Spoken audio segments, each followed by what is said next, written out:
o espaço no qual o teatro é o espaço no qual pode ser representados vários tipos de espetáculos, tá? Então, etimologicamente, ai que tudo, né? Etimologicamente, né, o teatro deriva do grego theatron, né? Vocês devem já estar sabendo disso. Mas a forma atual da palavra tem origem latina theatrum. Porém, não é correto afirmar que o teatro é uma invenção grega. Bom, então para a gente procurar conhecer a trajetória do teatro ocidental, implica num primeiro momento em buscar as suas origens, né? O que nos leva a pensar em várias coisas, em várias coisas. Aonde que surgiu o teatro? Da onde que surgiu? Como é que começou as primeiras manifestações teatrais? Então eu posso dizer... Peraí que eu vou pegar minha água.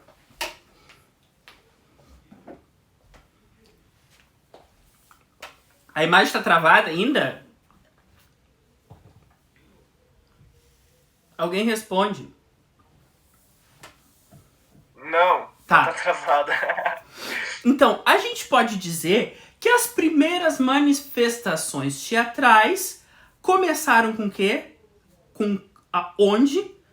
Lá na história dos povos primitivos, né? Onde dizem que nós surgimos na evolução do homem primitivo, né? Porque os pré-históricos, eles usavam máscaras, eles usavam fantasias, entendeu? Pra quê? Eles para atrair as suas caças, para eles terem a caça farta, para ter chuva, entendeu? Então, o teatro surgiu a partir de quê? De rituais mega, hiper, super sagrados. Esses rituais com os povos indígenas existem até hoje, sim. A gente sabe que muitas tribos estão aí pelo Brasil e eles fazem com que quando eles querem uma caça, quando eles querem uma chuva, eles vão lá, eles fazem diabo a quatro para que isso aconteça. Então, estes homens pré-primitivos, eles queriam, através da dança, do canto, né, eles representavam, eles queriam entender a natureza, eles queriam dominar a natureza. Então, além de agradar e homenagear os seus deuses sagrados. Então, o drama ocidental, assim como a gente conhece e entendemos contemporaneamente, ai, falei certo, teve seus primórdios junto à civilização grega no final do século 7 antes do JC, do nosso querido Jesus Cristo. And aí surge as raízes do ditirambo. O que era o ditirambo? Alguém de vocês sabe o que é ditirambo? Alguém não sabe o que é ditirambo? Eu não sei. Então tu vai saber agora. O ditirambo era uma evolução proveniente dos rituais realizados pelos seguidores de quem? Do tio Dioniso. Quem era o deus Dioniso? Era o deus da embriaguez, era o deus da luxúria, o do prazer. Então, o mito do Dioniso, por ter se fixado tardiamente na península lá do Peloponeso, adoro falar essas palavras difíceis, Peloponeso, né? Lá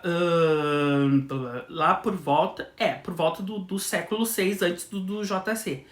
Ele, por contar muitas versões e uma imensa variável de fatos e ações, e aí possibilitava rituais em sua honra imensa. Então, os ditirambos, eles se reuniam em forma circular e eles cantavam, dançavam e tinham suas danças coreografadas, acompanhada pelo som de quê? De flautas, que narravam, então, a vida do deus Dionísio. Então, os participantes que integravam o coro do ditirambo em estado de quê? Imagina, embriagados, né? Com muita cachaça na mente, né? O que acontecia? Eles estavam em estado de êxtase.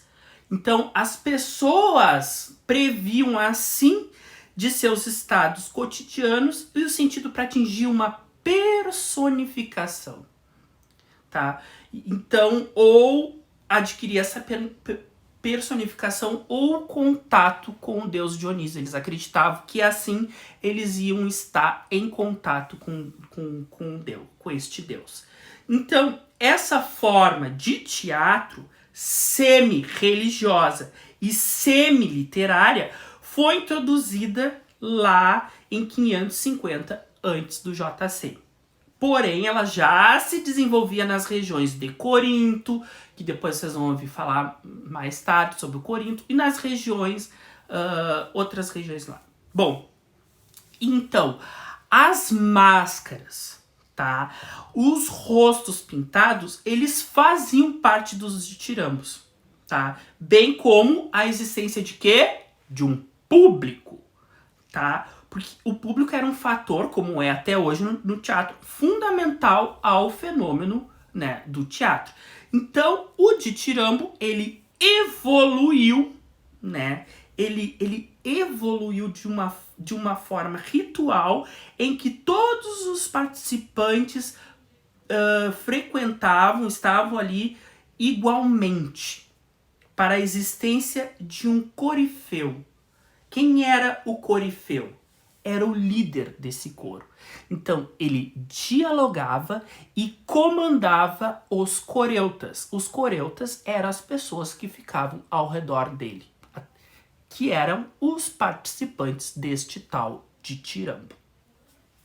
E aí, garotos e garotas, eu pergunto para vocês, o nome de quem foi considerado o primeiro ator do teatro? Quem sabe pode falar. Oi? Dá uma dica. Eu já saio pedindo dica, né, gente? A Mariana sabe. Ah, não lembro. Isso não é dica. Faz 6 anos, meu bem. Pra Mariana é dica só, né?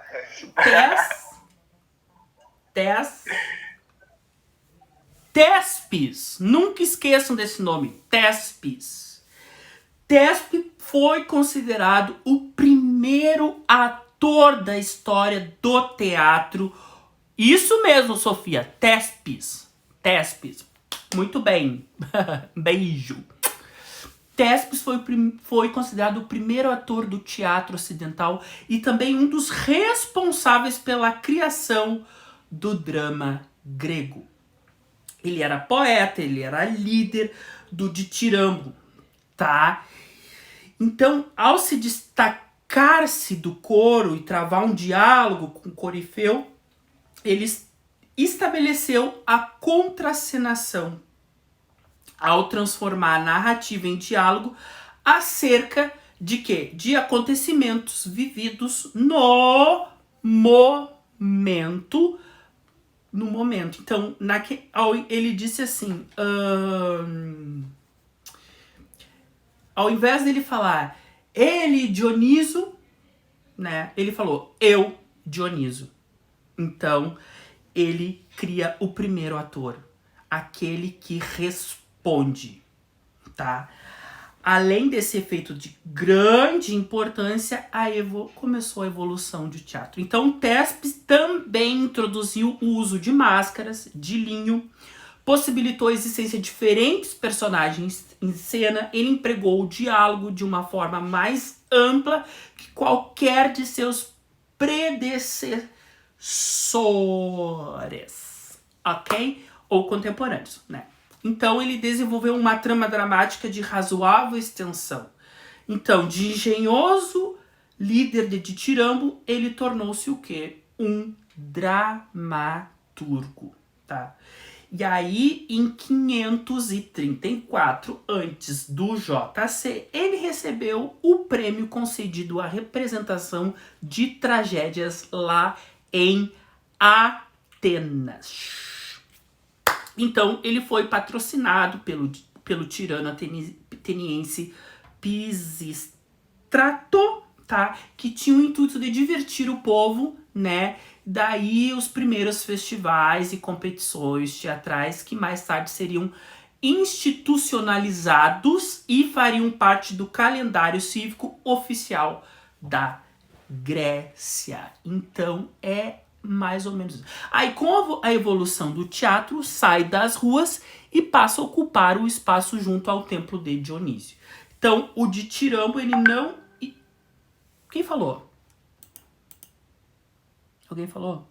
Não sei o que aconteceu. Peraí. Não sei quem foi. Foi o teu WhatsApp. Foi. Ai, desculpa.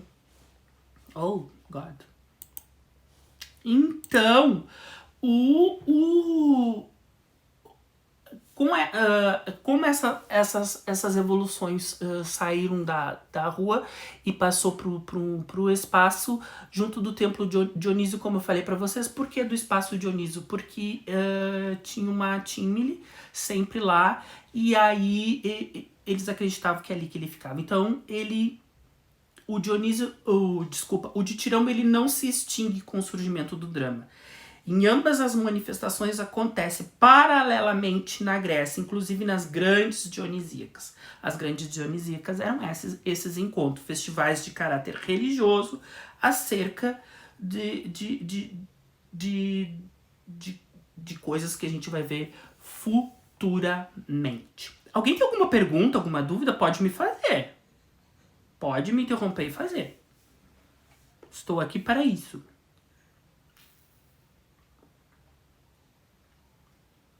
Ai, tá todo mundo sabendo. Eu só tenho uma dúvida. Tu falou do ditirambo, né? Mas esse nome vem de Dionísio, mas só de Dionísio? Não. Ditirambo. Não.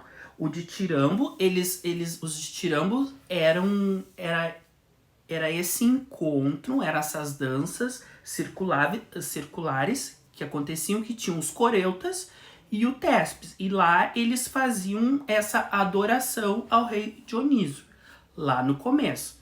Então, o que é como se nós se juntássemos, tá? Dançássemos em forma teatral, né? E lá a gente, em estado de êxtase e tal, nós estávamos contemplando o deus Dionísio, que é o deus do vinho, o deus do teatro. Isso se chamava os ditirambos, tá? Não tem nada a ver com o Dionísio, a pessoa. Sim, tá. Não, é que eu tava só perguntando pela etimologia da palavra mesmo, mas... Bom, então, gente, com a evolução do drama e dos festivais, aí começamos o teatro aonde? Na Grécia Antiga, né? Então, a formalização daquilo que seria o primeiro gênero dramático levantado por Aristóteles, que é a tragédia. Então, após seus anos de formação e consolidação, apresentava-se uma estrutura de composição rígida e praticamente imutável. Na maior parte, no tempo da parte da tragédia, que a gente conhece, que é um herói que geralmente é nomeado pela peça, né? Há também um número restrito de personagens secundários que circula ao seu redor, bem como os antagonistas. Então, segundo Aristóteles, Aristóteles, eu adoro sempre contar essa história porque eu aprendi na faculdade. Um herói só é considerado um herói trágico aquele que suscita, causa o terror e a piedade no espectador. Repete aí pra eu anotar. Só é considerado um herói trágico aquele que suscita o terror e a piedade. O que isso quer dizer? Um herói trágico, ele nasce predestinado na sua vida. Então a gente tem a história do Édipo Rei. Não sei se vocês conhecem. Vejam vídeos ou leiam essa peça. O Édipo Rei conta a história de um cara que nasceu predestinado a... Ele era um herói trágico, tá? Predestinado a matar o seu pai, virar rei e casar-se com sua mãe. Depois, com muitos anos, o pessoal da psicologia estudou e tal, chegou-se ao complexo de Édipo Rei, que é por causa dessa história do Édipo Rei, que foi escrita lá essa tragédia grega. Então, quando... É uma trilogia a história do Édipo. É o Édipo Rei, Electra e Édipo em Colono. São as 3 histórias dele. E quando ele descobriu o que ele fez, ele se automutilou, ele furou os seus olhos. Tá. Tem essa tragédia do Édipo também, que eu quero falar um pouco mais dela mais adiante, em outro momento, e também da Medeia de Eurípides, que foi um outro escritor que vocês vão conhecer também. Então, nas tragédias existia um coro, né? O coro era a parte integrante das tragédias, bem como o corifeu e seus comentários sobre o destino do herói ou da heroína. Nos primórdios, tá? Nos primórdios do drama, o coro era primordial à tragédia. No entanto, a sua importância vai diminuindo na medida em que a sua participação é reduzida. Então,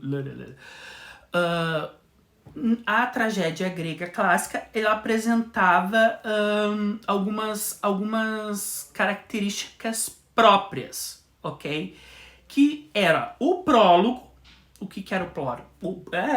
O prólogo, ele antecede os acontecimentos da trama de forma falada.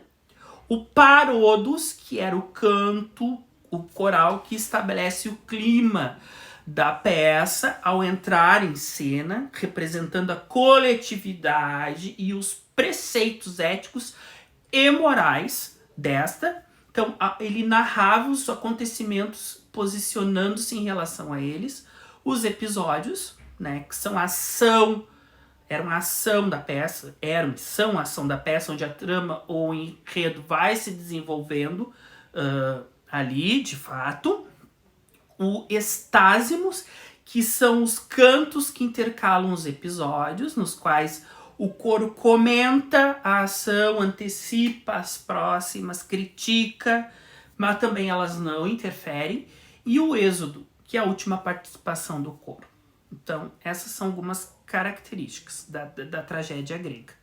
Então, tudo isso que eu tô falando pra vocês, se um dia vocês quiserem procurar lá no Deus Google ou vídeos no YouTube, vocês vão, isso aí ele me falou e é verdade. Olha ali, que legal.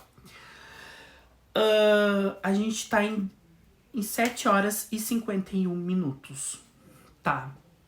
Eu vou parar por aqui porque eu quero fazer algumas perguntas pra vocês. Cadê vocês? Estão aqui.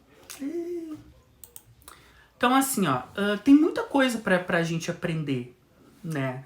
Então, essa parte do início vai desencadeando outras coisas no teatro, bem legais, bem bacanas. Eu não sei se... só levante a mãozinha aí, quem é que já sabia de alguma coisa. Isso.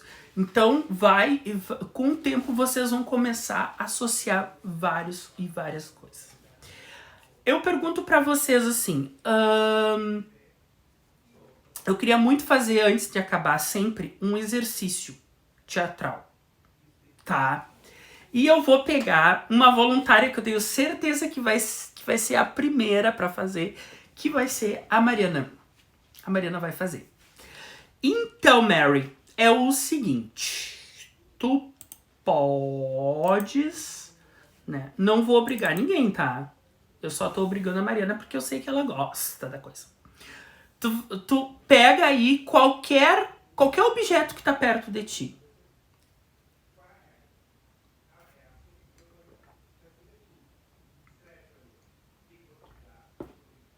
Uma caneta. Ok. O que tu vai fazer? Tu vai fazer uma venda dessa caneta para nós todos. Tu vai vender essa caneta.